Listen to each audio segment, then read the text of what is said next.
in a meeting. We've got some new folks come in. Awesome.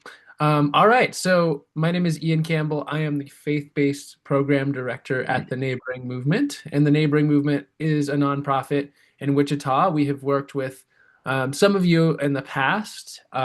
We have been working uh, with churches and individual people of faith and secular folks for since 2015. And in various iterations, we have adjusted our faith-based programming. And so now we are doing this kind of three workshop series for you all. And if you can kind of imagine yourself both as an attendee today, as you, but also as someone who is kind of keeping an eye. Would this be something that you would like me to actually come to your church and do for a small group or a Sunday school class or something like that, right? So if you can kind of keep both of those lenses through this, hopefully that will be helpful because, yeah, I would love to see you learn some things that you can take back, but also be able to interact with more folks in the congregation as well. So, as Jackie said, this is Congregations as Connectors, a new role for a new time. And it's going to be about kind of exactly that, right? It's the new time piece talks about this changing cultural shift that we've been in for a long time.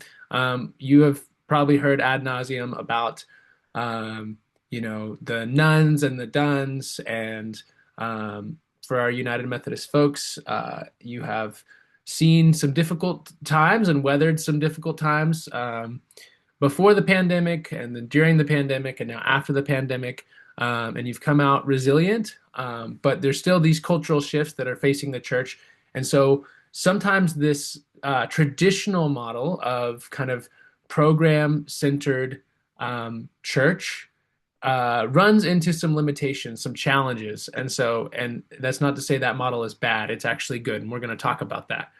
But it also can run into that culture. And so we're looking about how can we be resilient by possibly taking on a new role as discovering the church's unique assets and the unique role in the community and the assets of the neighborhood beyond, and going out beyond the church walls, kind of leveraging those assets for the common good. So that's what we're going to get into today. I want to start with well, I'm always about a slide behind. And I always forget to transition slides. So that's actually a good reminder for me before I get too far ahead of myself. Um, I have emailed out, or actually Jackie has emailed out to you all a packet that has various resources that we're going to be kind of using today. So if you could pull that up, that would be wonderful. I'm going to see maybe I can find a way. I don't know if there's a way to upload it into the chat too. Um, I think there is. Yeah, let me. Oh, for some reason it's not letting me do it from my computer.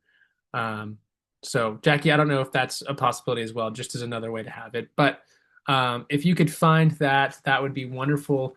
I'm going to be working through it. I have it here, and so I'll just kind of show you because I always forget to introduce the packet, and so I want you to kind of know what's in it.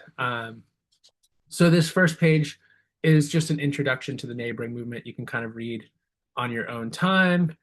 Um, then we've got the introduction to our newest kind of neighboring deep dive program called the Faith-Based Animator Network. So some of y'all participated in the Good Neighbor experiment, and this is what has followed that. We think that has taken a lot of the best things from G&E and amplified some of those, and allowed folks to dive deeper into that. And we pay a stipend for people to dive deep into their neighborhoods through this program. So we'll talk more about that. Another page in there about your congregation and how your congregation might benefit from participating, even if the whole congregation isn't actively going through this cohort, which is really designed for the most passionate people who are super excited about it. This is ways that your church can kind of come alongside those people and really benefit from it. So then the next thing is learning conversations, which we now call in the faith-based world holy listening conversations. So we find them to be incredibly sacred to be able to listen to people, to give them their undivided our undivided attention and just put them on the spotlight, their agenda, to bring it to the fore and ask them about the things that make them come alive. Some of you have done this before, maybe through G&E or other Good Neighbor Experiment or other opportunities. And so we'll get into this a little bit later, but we think that very few people are listened to in that way in their lives, and it's a very important tool. You'll be having one of those practice conversations during the session, so you can record the things that you learn about the person you're in the breakout room with here, or of course, since it's a PDF packet, you can uh, write it down on a piece of paper. You can type it in the chat box, whatever you need to do. But then later, especially if you want to take this into your own church, you can use this as a helpful piece of paper for you. And then the next two pages are holy listening conversation questions, just more in depth, many options for you to ask really good questions that get down to the gifts that God has put in people's lives. And I think they're really beautiful questions designed for both individuals, but also businesses and associations, where you can kind of ask representatives of those associations and institutions how they live out their values, how they come alongside community. And so just plenty of tools for you. Finally, well, second to last, we will address this slide several times, so you don't have to worry about it, but just know that when you see this slide, if you need another place to look at it or mark it up, it's in this packet too. And then finally, at the very back, there's some questions for you about who in your congregation are you going to talk to. So we'll get all into that, but I just wanted you to know that all of that is there for you.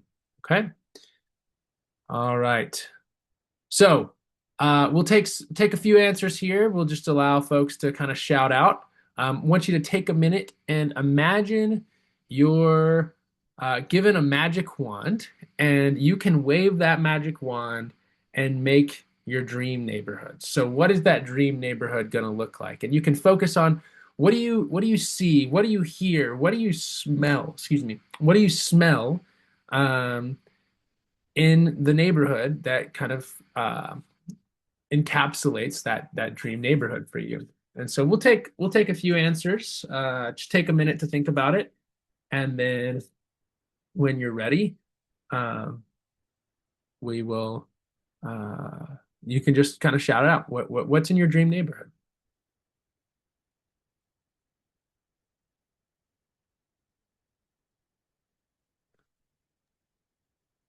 I like places for families to get together, Hmm. Yeah. Okay. Cool. like a Places park or just an open ground or something. for families to get together. You said park or open ground. Love it. Yeah, I was gonna say neighborhood pool. Yeah. Neighborhood pool. I like it. What else? I think just knowing who your neighbors are. I mean, uh, I've lived in neighborhoods where I didn't know the people on the right or the left of me, but Yep. knowing all the people around you. Yep. That's huge. Yep. So there's some physical components. There's some kind of just relational components. Anything else? Oh, Alicia says a community of people that wants to live life together. Absolutely, I love that.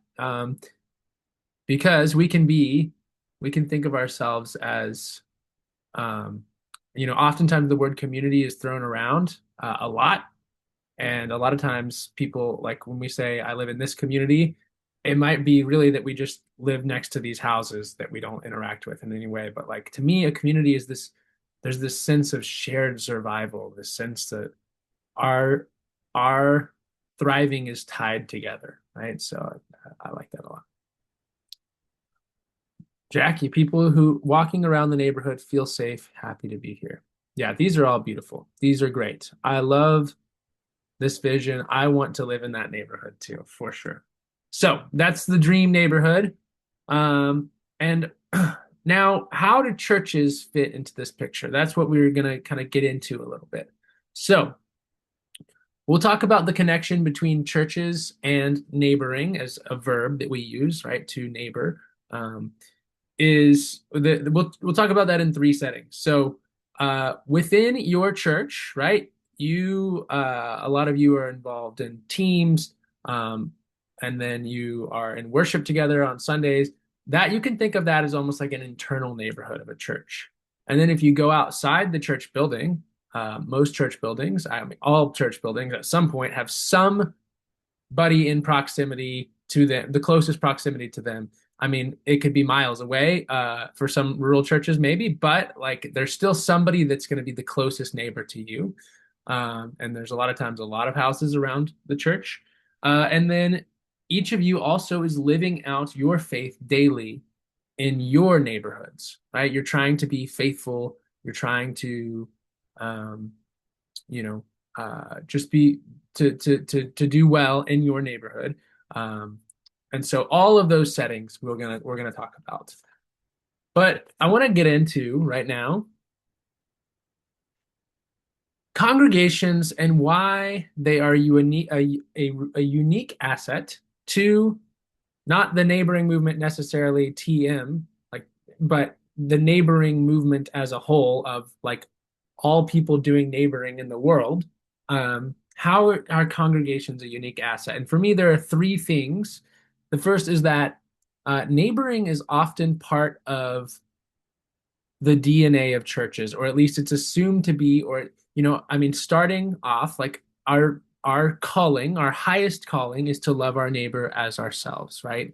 And that can always mean more than our literal immediate neighbor. In fact, like, we think about a lot of times to love our neighbors, to love the stranger from a different culture, different background, far away, to see our well-being is tied up with the well-being of somebody in the Middle East or in Brazil or elsewhere, right? But also, it can never be less than our literal immediate neighbors. It has to include them when we're called to love our neighbors, and those are the people right there. They're the closest to us, right? And so that's where we often talk about starting, and we've got that as like a big part. I mean, the mission, right, of churches to love our neighbor as ourselves, love God and love neighbor, right? But then there's also the expectation that a congregation is a big part of community life. So if you move to a new town, it won't be very far down the list if you're looking to connect. The list that people will tell you of ways that you can plug in and meet people, churches won't usually be that far down the list. There's still that connotation. On the flip side, churches are reliant on community building. We need people to show up consistently in order to survive. And there's this German word that I've really liked lately called Gemeinschaft, and it means it's like a relational glue that holds everything together despite all that would pull us apart. And so churches need that relational glue to survive.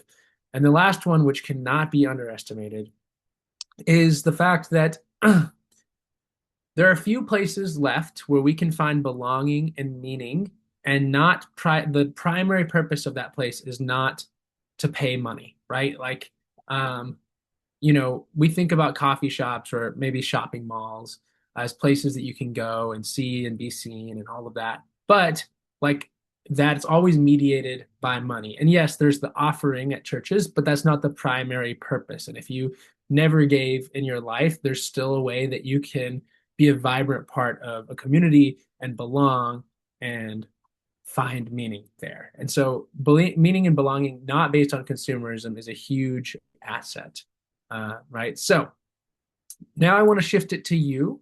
When you think of your church serving your community, What kind of activities or events come to mind? So we'll just get a few answers. You can use the chat, you can shout it out, whatever feels good to you.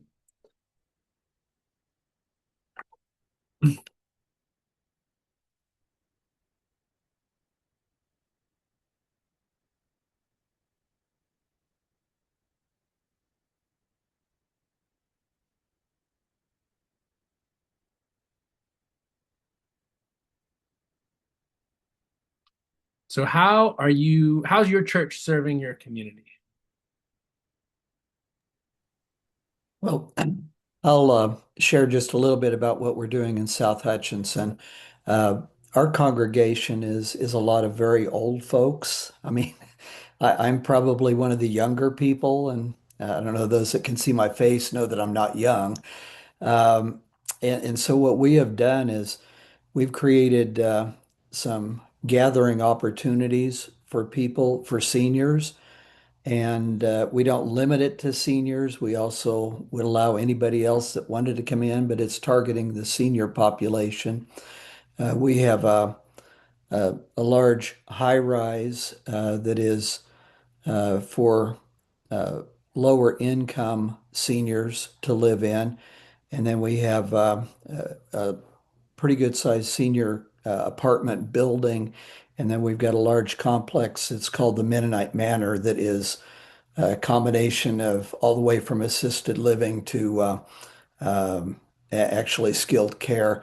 And what we do is once a month we gather and offer games and snacks and things like that in the afternoon. And then during another week, once a month, we bring people together for a topic. And we've had speakers come in, we've had the police department come in, we've had uh, cancer awareness. We had somebody come and do like a card making, and uh, uh, we had a one lady come from another Methodist church in Hutch that did a really nice presentation on quilting and how it inspired her spiritually. And so that's what we're doing in our church. We'd like to continue to build that and grow that because we know that the outreach, especially to the large high rise, uh, we have two or three people that come from there, but we know that there are a lot of more people there that are not being reached. Yep. So Jim, what I'm hearing from you is um, outreach to specifically older populations, um, but kind of a relationship building piece, Exactly. working with high rises, some food components, some conversation components. Very cool. And then I see Derek in the chat. We have a block party and disc golf course. I remember the disc golf course. That's awesome. Very, very cool. What other things? Just take a few, like we can just kind of list them out in the chat, or if you want to unmute for a second. Uh,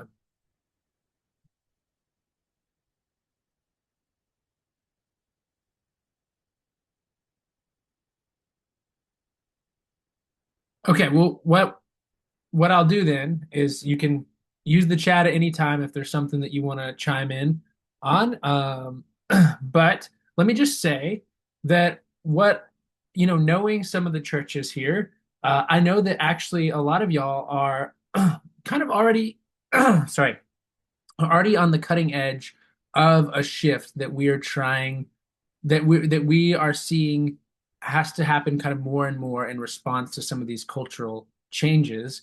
And that shift is this you know not that shift is kind of moving more towards community connector, more towards having people, other outside groups, benefit from your space, um, or doing things that are kind of primarily led by relationships. And so, in some ways, this workshop might feel like just a chance for you to kind of um, like internalize that and just see yourself as part of a broader shift, a broader movement, um, away from, uh, or to adapt to some of these cultural changes.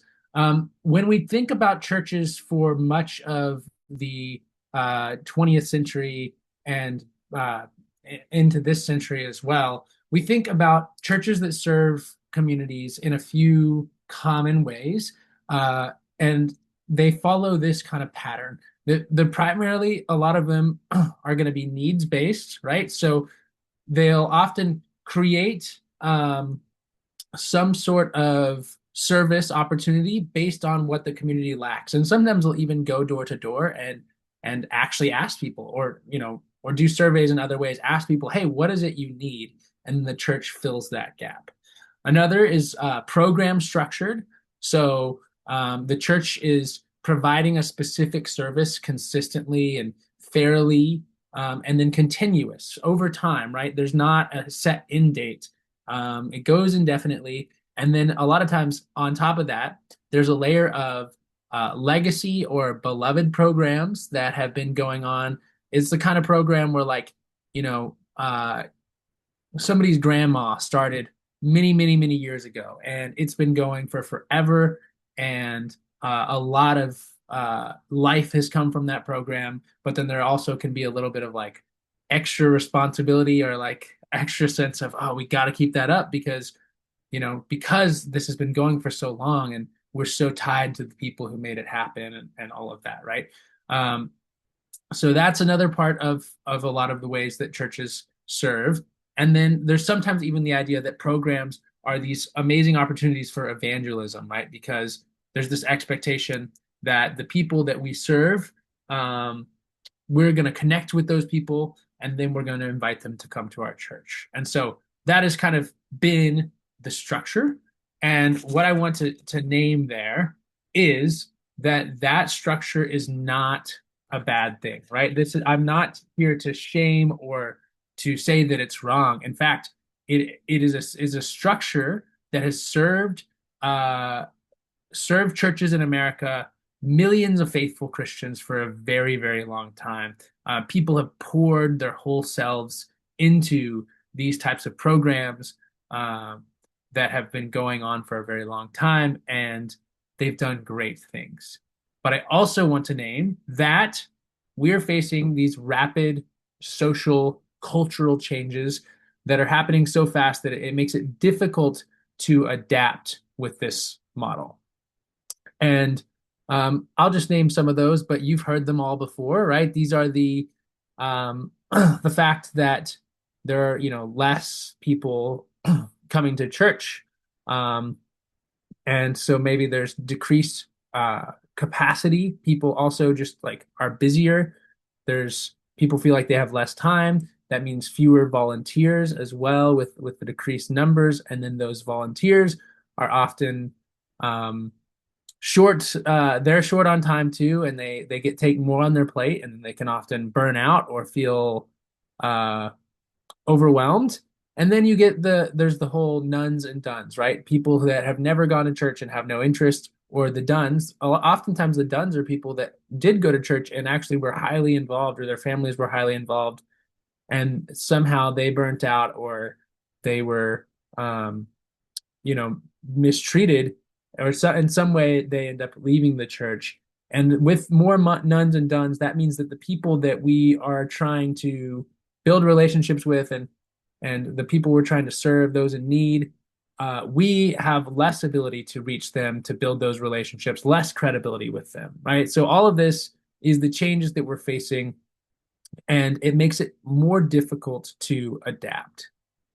So I'm talking about rigidity and difficulty adapting. Let's talk about what do I mean when I'm talking about adapting easily. And I think the best way is to tell a story. So the neighboring movement, we have been building relationships in the South Central neighborhood of Wichita for a very long time. We call that SOCI. And we've done it in a lot of different ways. We go on lots of walks around our neighborhood and just talk to people who are out. We've knocked on doors. We show up at other people's events.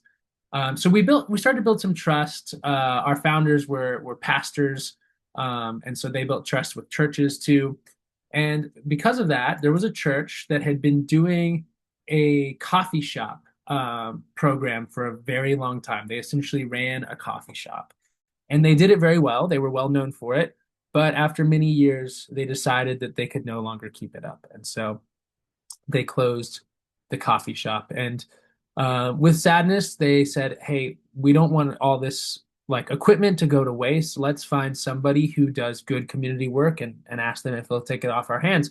So they came to us, and they were going to give us all of this coffee. I mean, they said, "Hey, we'll give you all the stuff needing to run a coffee shop for free."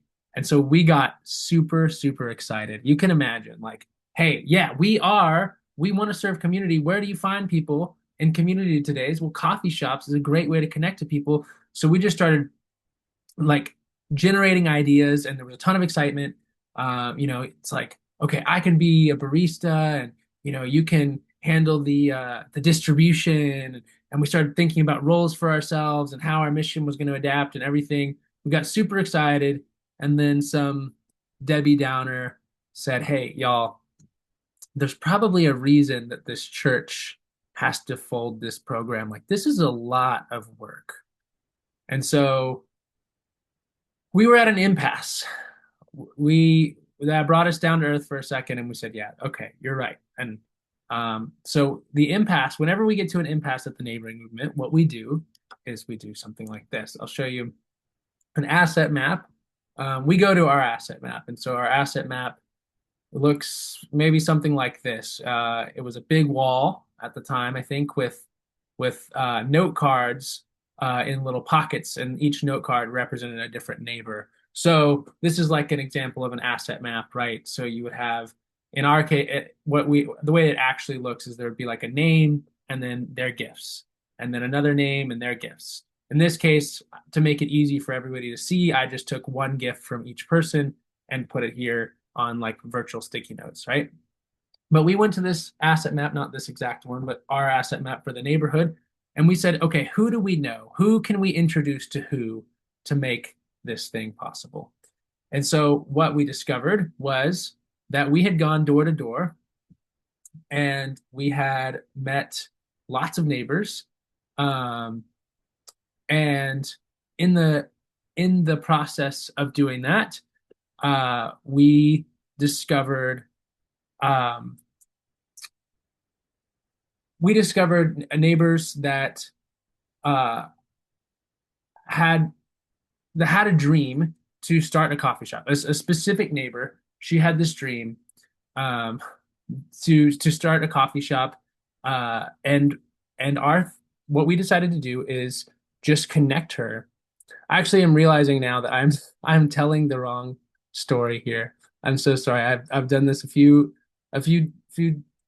days. I did this last night, and I'm getting my stories mixed up.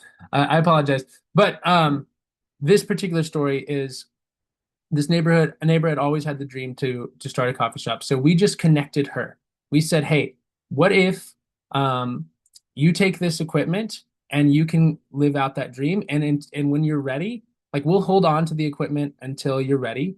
But then when you're ready, you can run with it." And that way, we didn't have to start a coffee shop of our own, but we got to just connect her to somebody who did, right? So actually, in her case, her dad ended up dying.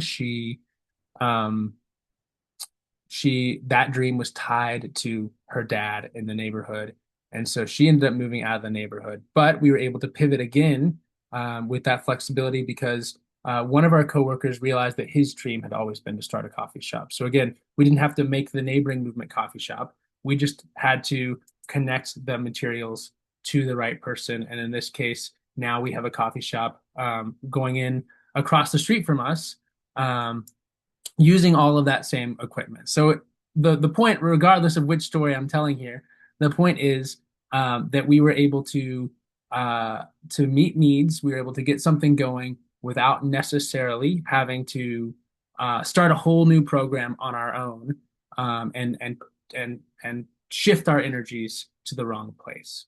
So what I'm talking about here is a shift of congregations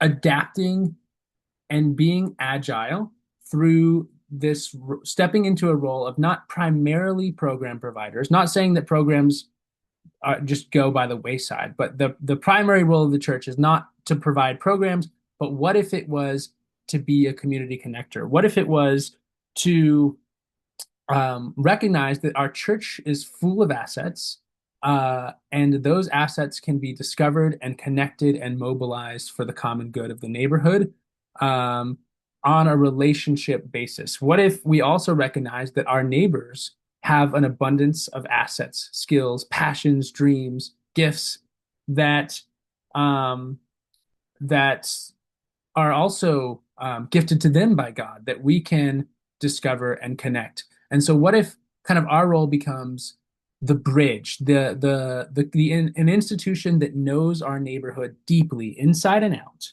and all we got to do is play connector. So we introduce neighbor to neighbor, association to association, institution to institution, neighbor to association, neighbor to institution, right? We are the bridge. And so if we do this, we argue that this is a stance, a way of being church that can adapt well, that requires a lot less input. It empowers neighbors, and it doesn't necessarily burn ourselves out. And so if I go back to the story that I meant to tell in that first part, that is the story of, like I said, we had been building all these relationships. We had gone door to door, and we actually discovered two neighbors um, that both had very important life needs that they needed to run errands for. They needed to go to different institutions to get different paperwork, whatever it was. And these were very important needs. And the issue was they couldn't get there. We discovered in the process of relationship building that one neighbor had a car, but he had no driver's license. The other neighbor had a driver's license, but no car. All we had to do was introduce those two neighbors to each other, right? That's it. No program necessary. The need got met. And that is kind of this agile approach to still serving the community, but in a way that didn't have us kind of taking those the declining number of volunteers, the declining capacity, and having to drum something up in a large scale like that. So if I am kind of to summarize what we're trying to do here, the goal is to avoid um, draining programs and to go where there's life already, to follow relationship as our guide. Um, what I think, again, the shift is not about uh, getting rid of all programs, but it's about helping you discern which programs are genuinely life-giving for your congregation and which existing or proposed programs might end up being much more draining if you were to start them or continue them. And so, can those objectives of those programs be met in a different way, in a way that is led by relationships and is not placing an extra burden on you? Let me give one more example. So there was a church that did this kind of work to discover gifts and discovered that um, they had like in a small group, they had like 8 different people who all loved gardening, and that brought a ton of life to them. And so what they decided to do was like, okay, naturally, we've got this land right outside the building. What if we uh, clear this part of the land? We put down cardboard, kill all the weeds, we build a fence around it, we install irrigation, we build these beds, and then we build a shed, and we can have a community garden on the church property. And so they got all excited, but just like in the coffee shop story, they kind of realized, wow, that actually is a lot of work. And that means that these people, who a lot of the people are the same people that are involved in the choir and in this thing and that thing, now got to be on church property another night of the week and got to, it just, that took the air out of the sails a little bit. But then they realized, hey, we've got a garden club already in the community. There's already a community garden. There's already a garden club. What if we showed up and suddenly the next meeting of the garden club, when the garden club may be 8 members, and suddenly 8 new members show up to a meeting, and the numbers doubled in size. What's the first thing that those people are going to ask? Going to be like, who are you? Where did you come from? And then you get to say, this church gets to say, hey, our church really cares about what the community is already doing. We just want to show up and garden with y'all because we love gardening, and we're just here to support what you're doing. And so that doesn't necessarily mean that the church is going to grow suddenly. Um, that the that all of those people are just going to immediately come to the church, and but what it does mean is that or what it could mean is that the next time somebody from the church is um you know the next time one of those garden club people has somebody come to them and says, hey, I'm new to the community. I want to find a church for my family. Where should I go? And that garden club member might have like no ties to churches, but they can remember this church showed up. This church is supporting what's already happening in the neighborhood. They seem like a really awesome church. And then you kind of get that recommendation, and then maybe that family shows up, right? So it's not the primary purpose, but it can happen through just showing up for other people. And there was actually, I don't know who said it, maybe it was one of the people on this call, but at the when I attended the what do you call it, the focus group that Jackie hosted, I heard somebody say, and I thought this was really brilliant, from a United Methodist Church: participate in community-led activities first to build trust before expecting reciprocity. I mean, that's what this is, right? That's you going out to where people are, building that trust, and then maybe the reciprocity comes, right? And another thing that somebody said during that also resonated really well is you don't necessarily have to reinvent the wheel, just plug into what's already there, the resources that are already there. So that's what this is. That's what this is doing.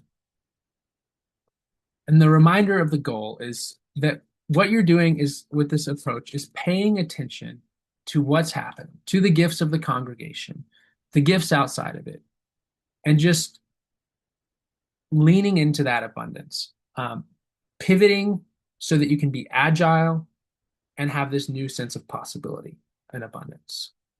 And for us, possibility and abundance always starts with recognizing that there are assets, right? So I mentioned a little bit about how congregations are a unique asset as a whole to the neighboring movement, but I want to break that down and just say that each congregation, you have individuals and all of their gifts, right?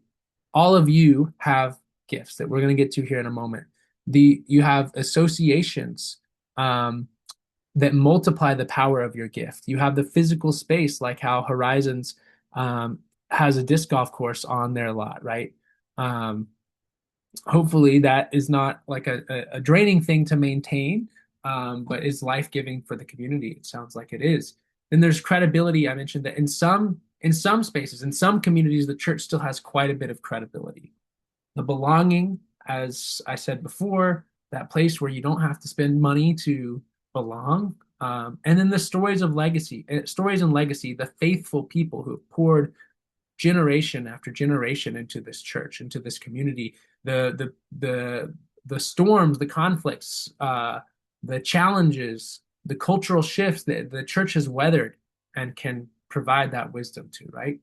And the beautiful thing is, all of that is available in churches, but all of that can also be found in our neighborhoods. Many of our neighbors have these same gifts, and they're just waiting for an invitation. They would be willing to share those gifts with their other neighbors. They're just waiting to be asked, and the church can be the one that asks them to share that, not primarily to serve the church, but to multiply the power of community.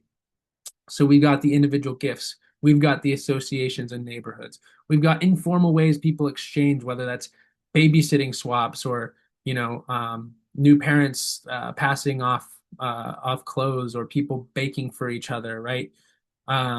We've got the stories of the time that tree fell on the neighbor's house and everybody came over and chopped up the tree and removed it and made sure everyone was okay. We've got the physical spaces, the empty lots that can be not just liabilities but possibilities. The trails, the trees, all of that, right? And then we've got the institutions that, like the church, like maybe the neighboring movement, like the health ministry fund, right? Institutions that are willing to let neighbors take the lead and to listen well. So all of that is there already in the neighborhoods. So, and all of that can be kind of mobilized. At last, I want to say that there are some barriers to shifting towards community connector. And I think what I would say is one of them, the first one is that like there are expectations of an institution um, to do things the way that they've always been done. And sometimes that even comes from funders. You've got to keep up this program, right? And that I don't have an easy answer for you. That one is a real challenge. There's grief too, right? And that is very difficult to work through. Like the grief of the cultural changes that we're seeing, and the grief of what if we do something different in the church? Then we're not doing the thing my family has loved doing that brought us here in the first place, and that can be really hard. And it's we respond to grief differently across generations. Then there's the fear of failure as well. What if we try this and it doesn't work? The good news is that we serve a grace-giving God, and that God loves us, that our value in God's eyes is not defined by our work. We have gifted and loving communities, and we're free to fail. And we don't have to do a massive leap into doing something different. We don't have to scrap all of our programs overnight. We can just try, hey, maybe this one aspect of this program doesn't feel life-giving, but maybe we've got a connection that we can make to make sure that the need gets met, right? We can try a mini experiment, a bite-sized thing, just see how it works. But there are also the benefits, right? We saw in the garden club example that all of those church members got to spend time together. They were still together, and they grew together as a church, but at the same time, it benefited the whole community. And um, you move from a culture of scarcity, that there's not enough, to a culture of abundance and possibility, and a culture of neighboring, where the church is not just having to do it alone, but is absolutely neighboring beyond the church walls. So now we get into, what does this actually look like in practice? How do we do this in a practical way? How do we shift from managing programs to connecting people? And the first step is discovering, right? We're now going to tap into those gifts. We've got to discover them first. And so that's identifying the assets, the dreams of your community. And this can be done, like I said, in the church building. You all have assets around the church building, and this can be done around the homes where each of you lives. And so the simple way we do this, some of y'all will remember this from the Good Neighbor experiment, is head, hands, heart. And so what we'll have you do is we'll have you practice this real quick. So I'm going to put you in pairs, breakout pairs here. Let's see, we need 4 rooms. And I'm going to have y'all discuss, we just have time for one question. So the question is going to be about the gifts of the head. And so that is this right here. What is something you know so well that you could teach somebody else? So we'll take a few minutes. We'll get into these breakout rooms here, and you can discuss this. Make sure that you both have time to speak. What is something you know so well that you could teach somebody else? You don't have to be an absolute expert at it. Maybe it's like, I just want to bring you along to the point I'm at, and then we can learn together. And it doesn't have to be church related, y'all. So anything, what is something you know so well you could teach somebody else?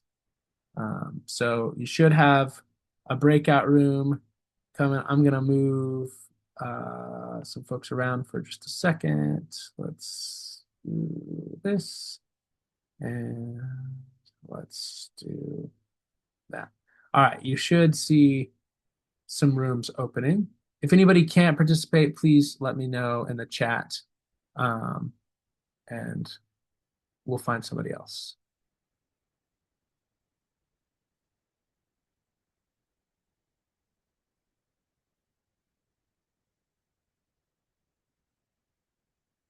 Of your block.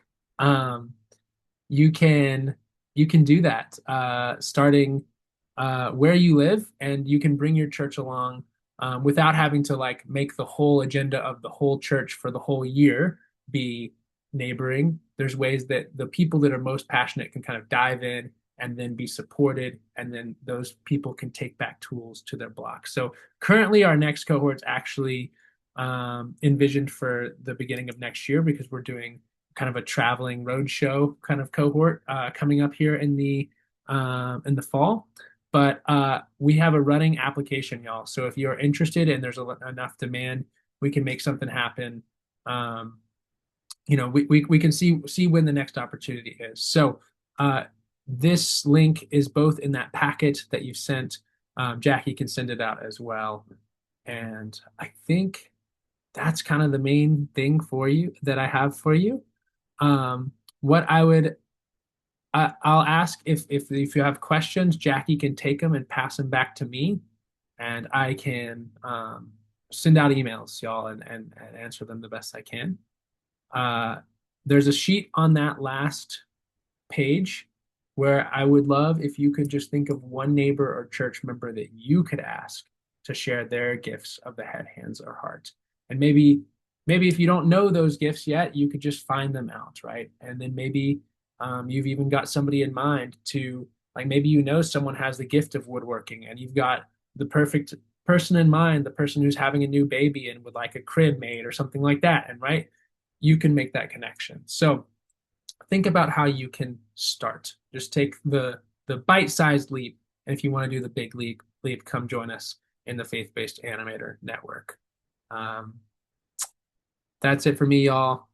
Uh, if you don't mind, I would like to close us in a final prayer before we go. Some of you are familiar with this. Let's do the closing liturgy together. Starting with God of connection. And you can just, if your mic's muted and you just want to read along with me, that would be great. God of connection, open our eyes to discover your treasures hidden among our neighbors. Open our ears to listen deeply to their stories. Open our hands to receive the giftedness they bring into our lives. God of creativity, stir our minds with curiosity about this wondrous world. Lead our feet forward, moving only at the speed of trust. Free our hearts to join the work you are already doing in our neighborhoods.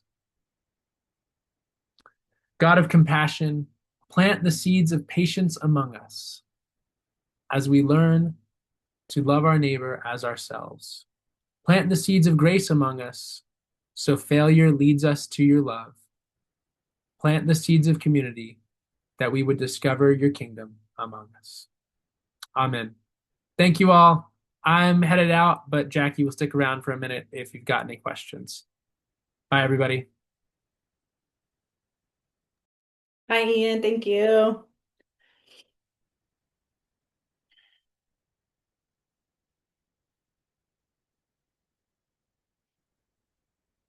If you have any questions, I'm happy to take them or do my best to enter or Ian's coming back with me. Do my best to answer them. Sorry, Rob. Came back. Or if while you have me, you have other questions about other things, I'm also happy to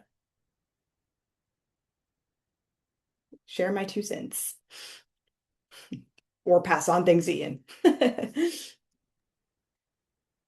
He did a nice job giving a good summary. I would like to get our church more involved, but right now it's just me Yeah. and conversations I've had with our pastor. And I think Pastor Mike is somewhat interested too. So Oh, yeah. for us, it's kind of a matter of timing and Yeah, absolutely. getting the right opportunity. So Totally. Well, I mean, the thing is too, this will have rolling opportunities. So if the time is not Right. good now, it could be later.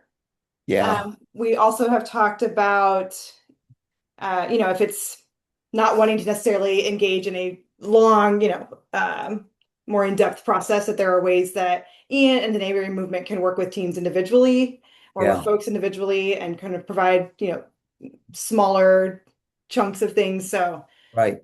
but it'll be around for a bit. So you can always Right. Well, hop in. we're kind of waiting. I think Pastor's going to have some surgery on his shoulder coming up, so that's going to set things back a little ways. But uh, in my mind, I have it that this core group that's been working with the senior population, we've got about 14 to maybe 20 people who are active in that, and the outreach has already uh, created us some opportunities to get to know the people in the high rise better. And Nice. and I would kind of like to explore how we could do that and maybe even Oh, yeah. take it on the road to the high Yes. rise as opposed to Yeah. doing it there at the church. Oh, 100% you can do that. That's one Yeah. of the things that we've been talking with folks when this comes up is you can define Right, whatever community or whatever, boundaries you want. Like if it makes sense for you all that you wanted to try this out in the high rise community, right. by all means, if you want to try it out with I think you can totally decide what that is Yeah. and what makes sense Well, for your context. we got one young lady, young, young by our standards, that joins us who is disabled. Excuse me, swallowed. Wrong fight. Uh, anyway, she she's a fabulous connector anyway. She knows Yeah. everybody in the community. She uh, knows the disabled community. She knows the people at the high rise. And Hmm. the high rise, even though it's some number of years old, was built with a lot of community space that's not utilized. And Yeah. there may be some opportunity there to create Yeah. a greater sense with working with that group of folks. Yeah, it sounds like it. And there's obviously interest. I think that's a big Yeah. piece of it too, is like opportunity and then having the space and interest to be able to move forward with something. So Okay. yeah, I think I mean, that would make sense to me. But yeah, when the timing's right, or if you start, sometimes it's just like the right opportunity just I, happens in your lap, I think it will be coming. It's just I have to be patient and, Yeah. take time. Yeah. Well, All cool. right. Well, keep Thank me you. posted. If there's anything else we can do to help, let us know. Okay. Thanks much. Yeah, thank you.